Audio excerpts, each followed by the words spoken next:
I want you to try something for me, just for a second. Close your eyes and listen to the room you're in. Mm-hmm. Maybe it's the hum of your computer or traffic outside, or maybe just the sound of your own breathing. Our world is so defined by sound. It really is. It's fundamental. But for something so core to how we experience life, we are surprisingly bad at actually talking about it. We're so bad at it. We have like loud, quiet, maybe annoying, and if we're lucky, it's got a good beat. And that's pretty much it. And that's a shame, because if you don't have the vocabulary, you actually miss the nuance. Yeah. You stop paying attention. Well, that is what we are going to fix today. We're doing a deep dive into the lexicon of resonance and rhythm, and we're zeroing in on music, sound, and hearing. But we are trying something a little different this time. We are. We're not just going to read you definitions. Yeah. Today, we're basically acting as your personal pronunciation coaches. Yes, because there is nothing worse than learning a great new word and then just completely mangling it when you try to use it. It defeats the whole purpose. Yeah. So we've got 14 words. For each one, we are going to tackle the spelling and the pronunciation first before we even get to the meaning. I love that. Respect the word first. Okay, let's do it. First word up is acclamation. Acclamation. Okay, can you spell that one out for us? Sure. It's A-C-C-L-A-M-A-T-I-O-N. Right. And the trap here, I think, is that it looks like acclimate. So your brain wants to go acclamation. Yeah, totally. I would done. But you've got to shift that stress. It's on the third syllable. So it's ӓklə-ʻmā-shən. ැklə-ˈmā-shən, okay, rhymes with station. Yeah, I got it. And you want to hit that MA sound because the word itself is all about big, enthusiastic praise. It's loud approval. So this isn't like a polite little golf clap. No, definitely not. Think about a concert. The band finishes, the crowd just erupts. That collective roar. That is acclamation. I like that. It's not just approval, it's loud approval. It has to have that volume. Exactly. Okay. So from the roar of the crowd, let's go to the individual listener. Word number 2 is audient. This is a new one for me. Audient. A-U-D-I-E-N-T. And right away, my brain just sees audience. Which makes sense. They're related. Yeah. But the pronunciation has a little variation. You can start with a hard sound, like awesome. Mm-hmm. So A-W-dyənt. D-W-dyənt. Or you can go a little softer, like the in father.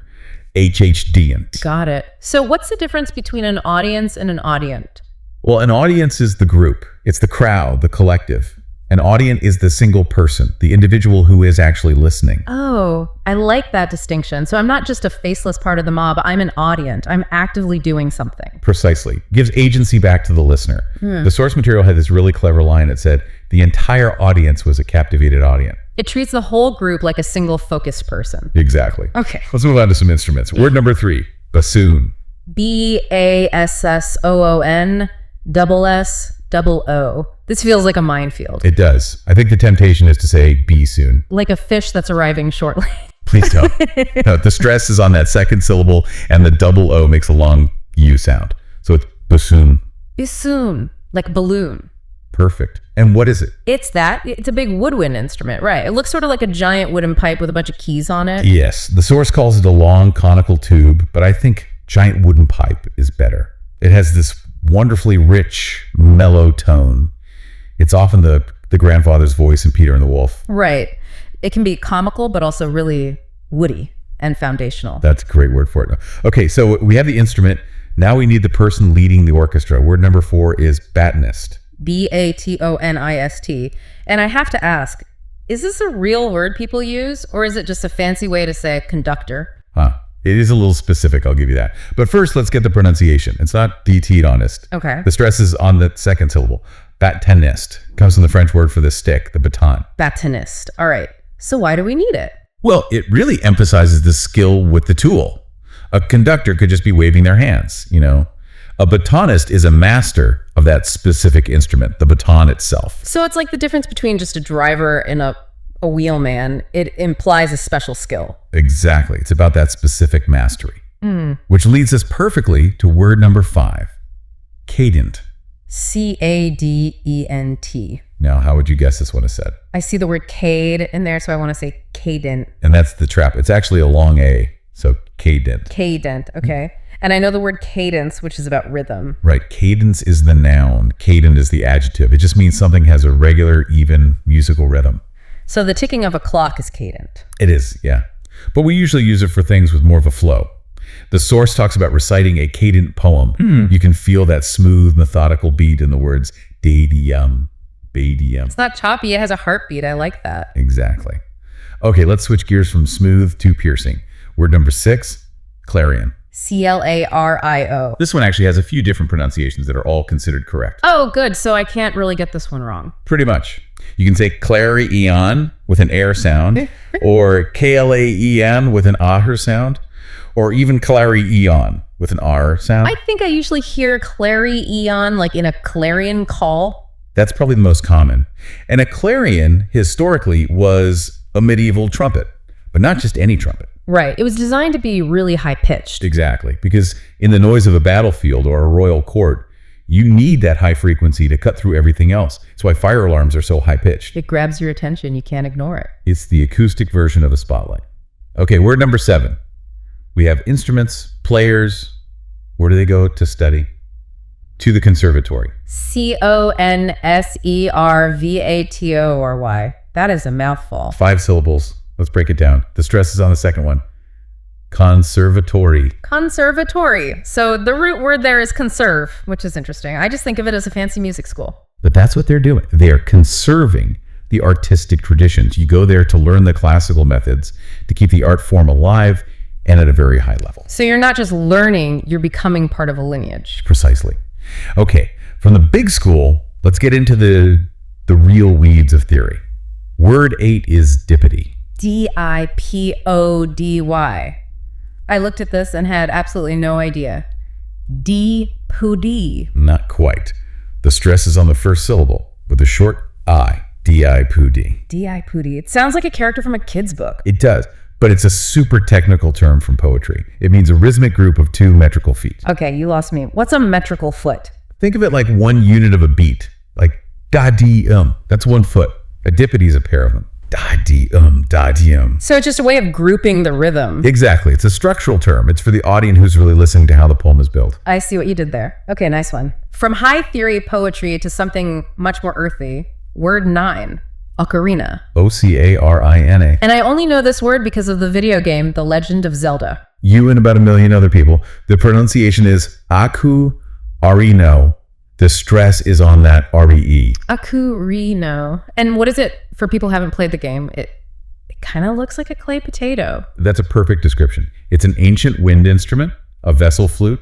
It's just an enclosed chamber with finger holes, and that gives it a very distinct sound. Yeah, it's very pure. It's breathy and kind of hollow. Haunting is the word that always comes to my mind. It has a very particular quality.